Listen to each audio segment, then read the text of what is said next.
Since yesterday, the Longhorns have seen three of their most explosive playmakers enter the NFL draft. Matthew Golden, Isaiah Bond, and Jaydon Blue all headed to the National Football League. We discuss on today's episode of Locked On Longhorns, our first offseason episode. I'm still hurt from the Ohio State game, clearly.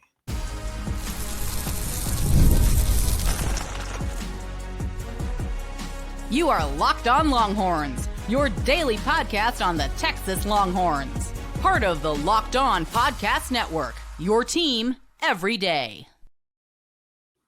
Locked On Longhorns, the show. Jonathan Davis, your host. Today's episode of Locked On Longhorns is brought to you by Gametime. Download the Gametime app, create an account, and use code Locked On College for $20 off your first purchase. On today's episode of Locked On Longhorns, once again, Matthew Golden, Isaiah Bond, and Jaydon Blue all declare for the NFL draft. And then if I have time, or I don't want to make this episode too long, but if I do have time, a post-mortem on the Texas Longhorns season. If not, then I'll get to it on tomorrow, Wednesday, January 15th episode. But all of that and more on today's episode of Locked On Longhorns, part of the Locked On Podcast Network, your team every day. Today is Tuesday. I was nowhere to be found on Monday after recording the Ohio State takeaway with Tony on Saturday. Yesterday just felt like a Monday. I didn't have it in me, but we're back. The offseason has now started for the Texas Longhorns. And, you know, if you follow Locked On Longhorns specifically, you know that we're going to be here, you know, all year round. So I'm not going anywhere, right? I'm still going to be here 3 to 4 days a week. Just want to give a huge shout out to all the Longhorn and Buckeye fans that made the last video really special. Just looked at it this morning. I think it hit 9.5 thousand. A lot of commentary from Buckeye fans and Longhorn fans. There's a lot of comments I didn't get to respond to. I usually try to respond to every comment. Like even on the Georgia video, 10,000 plus viewers, I responded to every comment. So a lot of, you know, fans I still got to respond to about that game, but really special video with me and Tony. And it's going to be Tony's last video on the show for a while. We had him on just doing the post games, but I thought about it. He's meant so much to the show. You know, so many of y'all have talked about, you know, my interactions with Tony and just our chemistry and everything like that. So I'm going to find a way to incorporate him at least once a month into the off-season videos because, like I said, he just meant a lot to Locked On Longhorns this year. And my two biggest videos, the Georgia reaction, SEC championship, and the Ohio State reaction, he was on them, right? And both of those either hit 10K or are very close. So I'm going to try to make sure I get Tony back on the show, you know, throughout the offseason. So getting into, speaking of offseason, right, it's crazy that, like, you know, I don't think we have a Notre Dame host. I'm not sure. But, like, our Ohio State host that I brought on the show, like, he's still previewing games or the game, right, the national championship. And it's like I'm talking about players declaring for the draft. Man. It's crazy. But anyways, Matthew Golden, Isaiah Bond, and Jaydon Blue have declared for the NFL draft. Obviously, they won't be the last set of players to declare from this Texas Longhorns football team. A lot of talent, but you know, some really good playmakers walking out the door and now have worn their Texas jersey for the last time. I want to start with Matthew Golden because I think he really, especially over the course of the season, ingratiated himself with the fans in a way that a lot of people, including me, weren't expecting, right? I think that now that it's all said and done, a lot of people will look at Matthew Golden, just the way he performed, especially in the big moments down the stretch, the way that he just showed grit in the semifinals against Ohio State because he clearly wasn't healthy and came back in that game when we really needed him. I think he'll end up being a lot of people's, like, one of their favorite Longhorns that they got the opportunity to watch. Certainly Matthew Golden, right, for me, is one of my favorite Longhorns in recent memory I've got the opportunity to watch. And I remember when we were going after him in the portal. I was at the Houston versus Texas game last year, so I saw him play when he was at the University of Houston. And he was one of the few bright spots on a bad Houston team with subpar quarterback play. But you were watching Matthew Golden, and you were saying, oh, okay, like, he's really good. You know, he jumps off the screen. At receiver, he scored against Texas last year, maybe 2 touchdowns.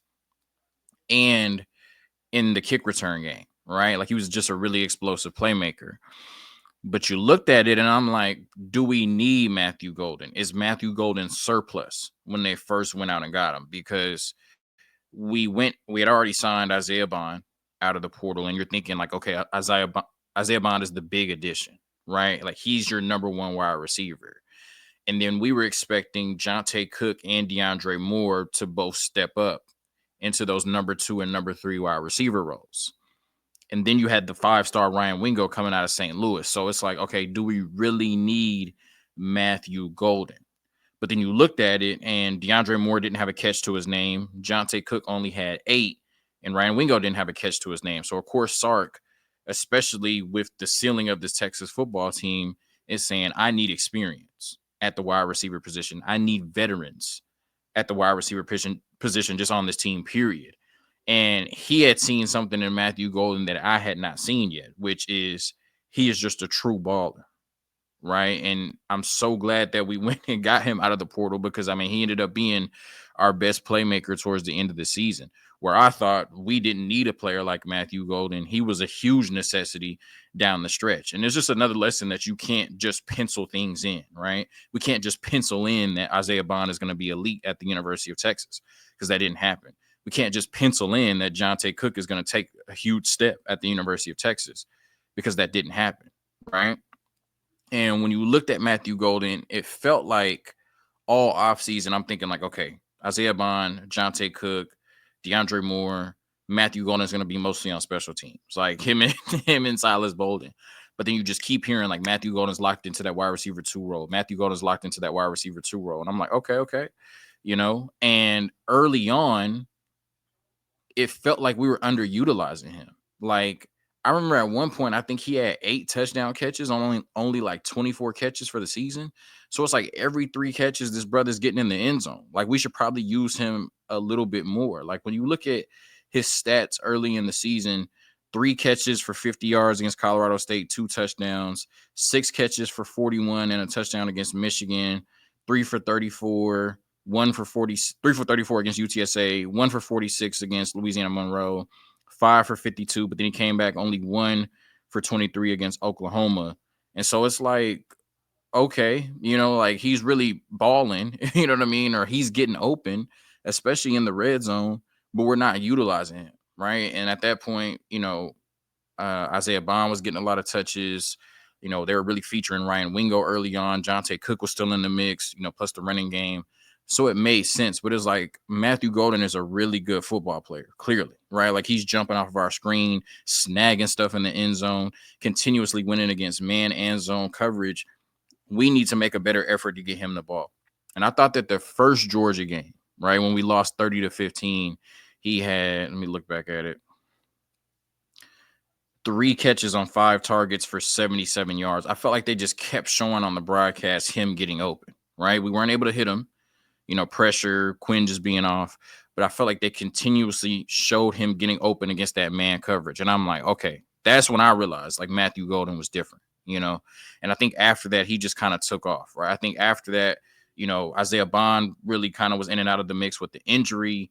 And Steve Sarkisian and Quinn Ewers started to realize Matthew Golden is our best offensive weapon. And you look at it after that, Vanderbilt wasn't great, 2 catches for 9 yards and a touchdown. But Florida, 64 yards, 2 touchdowns. Arkansas, 21 yards, 2 touchdowns. 86 against Kentucky, 73 against A&M, 49 against Clemson, 162 against Georgia, 149 against Arizona State, including the game-tying touchdown and then, the 2-point conversion to put us over the top. And then 51 against Ohio State, obviously, but made one of the biggest catches to put us, in the red zone. Then the PI to put us on the 1-yard line.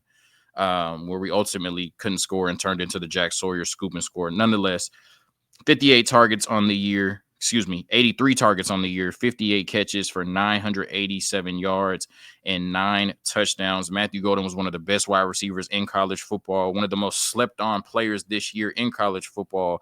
And he certainly made himself a lot of money this year, right? And it makes sense for him to enter the NFL draft. But when you just look at, his demeanor,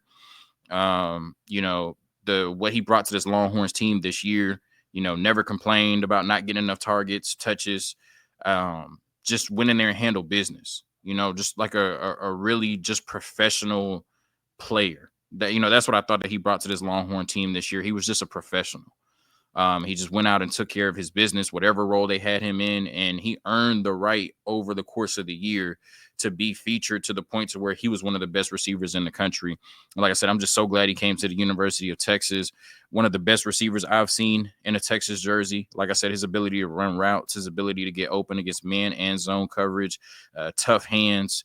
He's going to be a very reliable receiver at the National Football League level. So Matthew Golden, thank you for everything you brought to the University of Texas. And I'm sad that your last game went like that, just being hurt against Ohio State, and we'll never get to see you wear that Texas jersey again. Because like I said, you meant so much to this Texas football team this year. Second segment, I'm going to talk about Isaiah Bond and Jaydon Blue, two players who had, what's the best word I'm looking for, who had interesting seasons this year for the Texas Longhorns. We'll talk about that in the next segment. All right, today's episode of Locked On Longhorns brought to you by Gametime. Attending the new 12-team college football playoff games is an incredible experience that brings fans together like never before. I remember the excitement of past playoff games. I can't wait to make new memories with the updated format and extra teams involved. Gametime has a new feature called Gametime Picks that makes getting tickets for events even easier. It filters out the fluff to show you only incredible deals on great seats, so you don't have to waste time searching through thousands of tickets. Take the guesswork out of buying tickets with Gametime. Download the Gametime app, create an account, and use code LOCKEDONCollege for $20 off your first purchase. Terms apply. Again, create an account and redeem code LOCKEDONCollege for $20 off. Download Gametime today. Last minute tickets, lowest prices guaranteed. All right, so talking about Isaiah Bond first, and like I said, it's just another lesson that you can't pencil these things in. I remember when we got Jalen Catalon out of the portal, and it was like, oh man, like we're getting one of the best safeties in the country, and it just didn't work out. And I think Isaiah Bond, largely in the same way, it didn't work out for him. Now he's still entering the draft. It's funny because my partner had texted me yesterday. He was like, "Do you think Bond is going to declare?" And I was like, "I don't see him coming back to Texas." Like, when it just doesn't work out like that in that manner, Texas is bringing back 2, probably 3 really good receivers. I would expect Silas Bolden to come back and be more involved in the passing game. Then you're bringing in 3 5-stars. Like, it's just not a guarantee that Isaiah Bond will be in the same role that he was in this year, right? And like I said, it just didn't work out. Everybody didn't earn their Lamborghini, right? And I was like, he could still test really well, right? It didn't make sense for him to get in the portal and go to another school because it's like, if you're a receiver, Texas is still one of the best options. So it's like, can you, get better than Texas in the portal? But like I said, he could still test himself into the second, maybe even into the first round, right? Like if he's healthy, he's probably going to run a high 4.2, low 4.3, and I mean, we saw Xavier Worthy do it, right? Like he ran a 4.21 and that got him in the first round. A lot of people thought he was going to go in the second. I think Isaiah Bond could do something similar. Like he could test himself still, even after a down season, coming from Alabama into the end of the first round or guaranteed second round pick, which I think he'll do. And I remember just watching him at Alabama. I can't remember how much success he had against us in that game that we won in Tuscaloosa, but you just remember watching Jalen Milroe and him last year, and it was special. He only had like 600 yards, but it felt like all of them came on the deep ball, right? I remember last year in 2023, like the 2023 season, Jalen Milroe led college football in, I think it was yards per attempt. I want to say it was like yards per attempt because it was like he was completing so many deep passes that he was just super efficient, right? He was only attempting like 15 to 20 passes a game, but he was still throwing for 200 yards because he was hitting these 40, 50 yarders, a lot of them to Isaiah Bond. And so it just felt like a match made in heaven, right? Even though Jalen Milroe was staying at the University of Alabama and Kalen DeBoer was coming over. I think he left before Kalen DeBoer was named the coach. But it's like, okay, he's coming to Texas. They're losing Xavier Worthy. He could be that Xavier Worthy type player in an offense where Sark really wants to stretch the field, throw it over the top. You would expect Texas's passing offense to be better than Alabama's. He said he was making a business decision, right? He knew he was going to the draft, and he had an opportunity to put up better stats and be in bigger moments this year with the University of Texas. The better stats part didn't happen, but he did play in some bigger moments and was in a better passing offense with the University of Texas. And I thought he started off really hot, right? Like in the non-conference slate and then the first couple of games, I mean, he started off great. This doesn't even include what he was doing on the ground. I mean, he had a couple rushing touchdowns, but Colorado State 5 for 61 and a touchdown, Michigan 3 for 51. I remember he had 2 huge catches on third down in the early part of the game. UTSA, he had 5 catches for 103 yards and 2 touchdowns. Louisiana Monroe, 75 receiving yards. I think he had a 25-yard rushing touchdown in that game. Mississippi State, 74 yards receiving.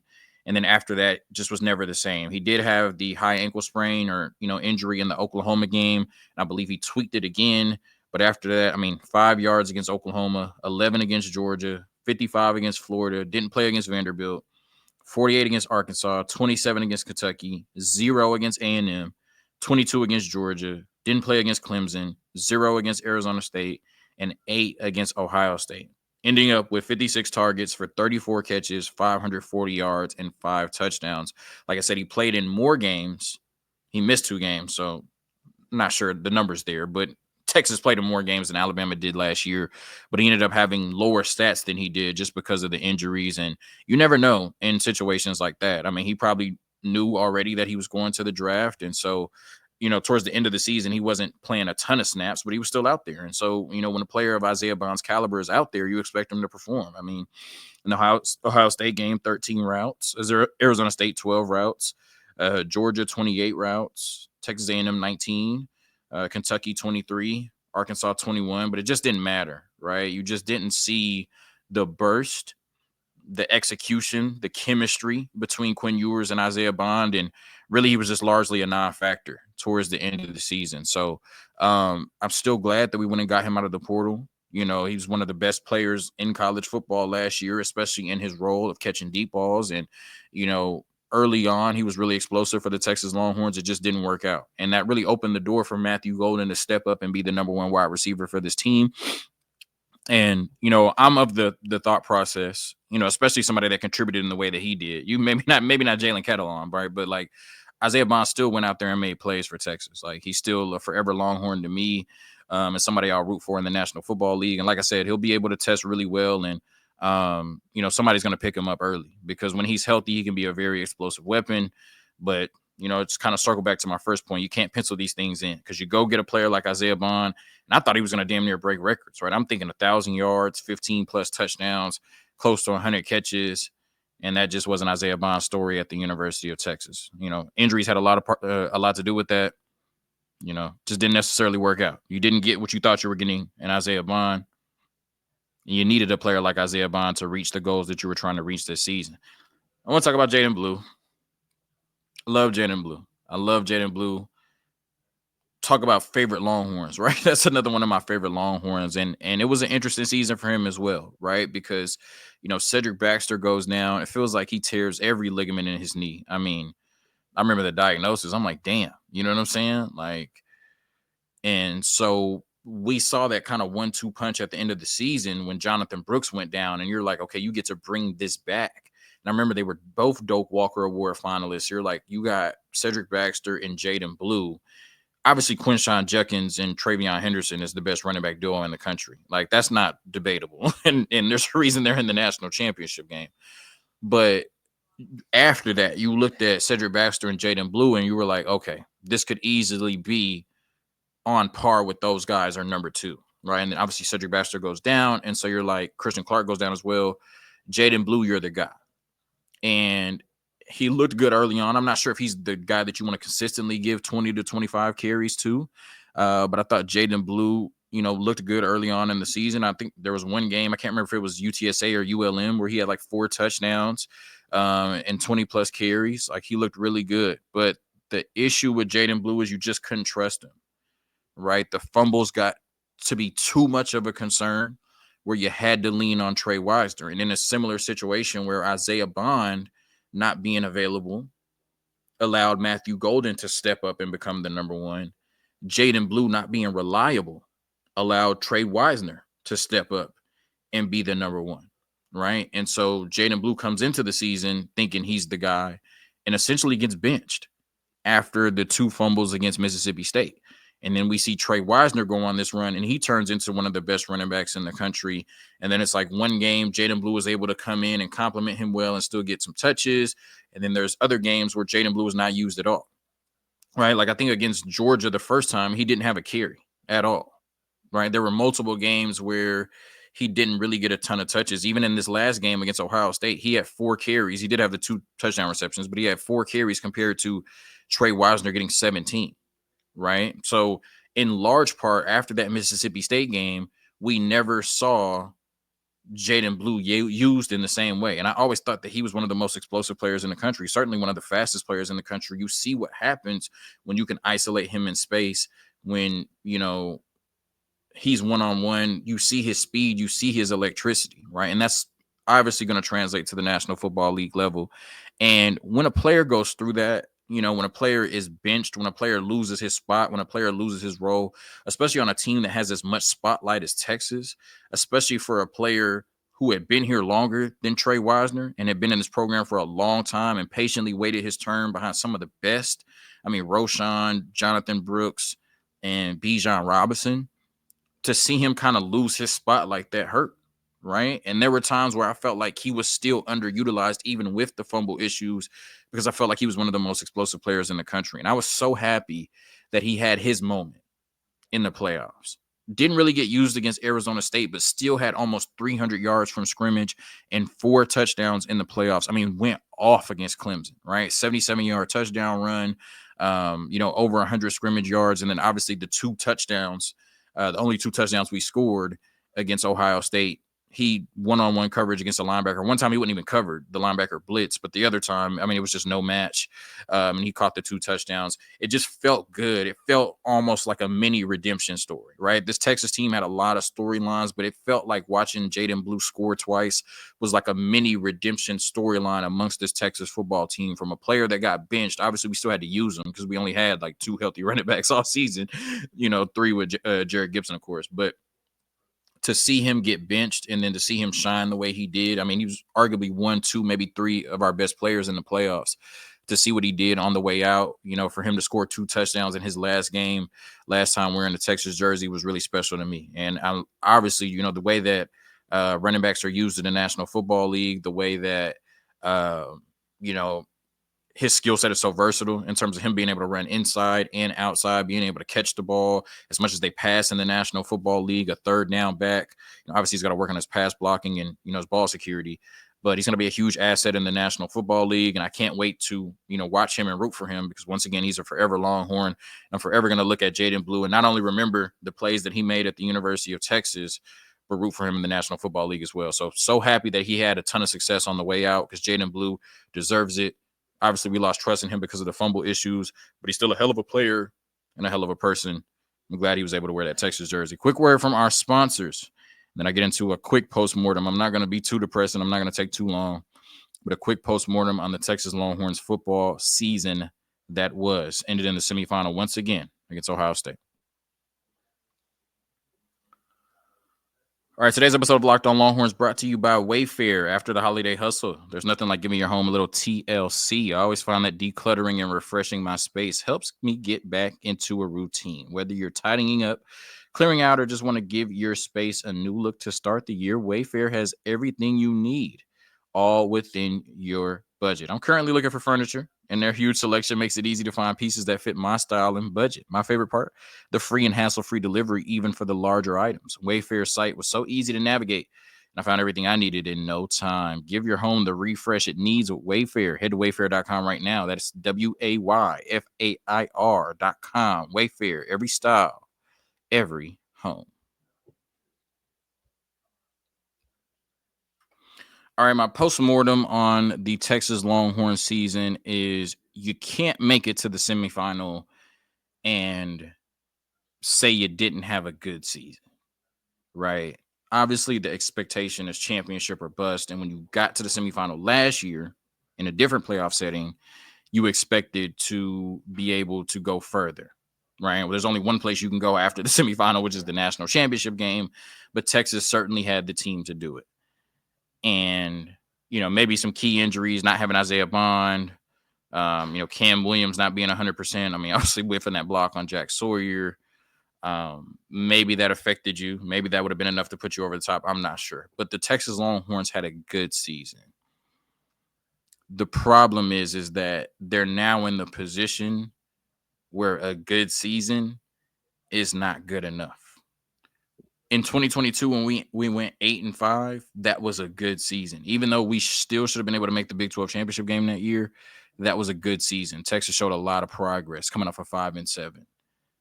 But now you're in the position where anything but a natty is going to breed some type of disappointment. And I do think that all year the kind of narrative around this team was how good are they? Right? How good is this Texas team? Because they haven't really beat anybody. Like if you look at it now in totality, our best win is against Clemson, who won the ACC championship. They're no scrubs.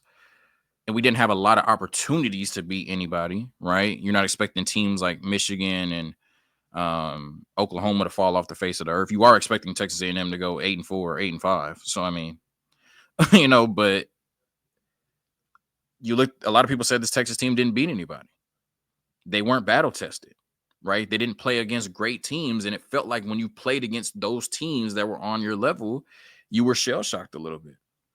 You took care of business with Clemson with relative ease. I mean, Kate Klubnik made some plays down the stretch, but you were pretty much always able to keep them as, a touchdown, 2 touchdowns away.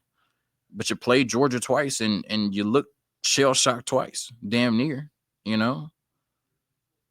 Arizona State. I mean, they were 4th and 13. They were 1-0 blitz away from humbling you and sending you home in the Peach Bowl. And then, the Texas game obviously goes a lot differently if they can score from the 1-yard line. But there were also times in that Ohio State game where it looked like Ohio State was on a different level than the University of Texas.